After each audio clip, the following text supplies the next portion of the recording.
كنت مصادق بنيه. اي. وهاي البنيه واذا بيها كانت تخابرني كاميرا وواحد يكذب على الثاني.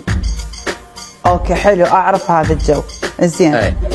كانت تطلع لي عطور. واذا بالعطر الاول كانت تقول لي هذا سعره $50. اي اكو اغلى. هذا هي من تقول $50 انا كنت منين اشتري عطور؟ من رافد. اروح على رافد يخبط لي هيك شيشه ايش قدها بيش $3. حلو. ما تروح قويه خبط ب3000. المهم ليش مو تطلع كان تصل شيشه مال ريحه، كان قلت تدري هاي بيش اشتريتها؟ قلت لها بيش؟ كانت تقول اشتريتها $700. قلت لها يا ولد انت خبله؟ كان تقول عريش.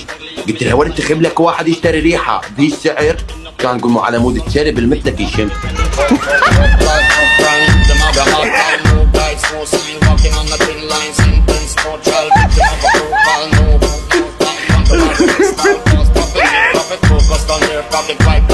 اقسم بالله حضرتك حضر. قلت لها مقطع تبلت عليه كان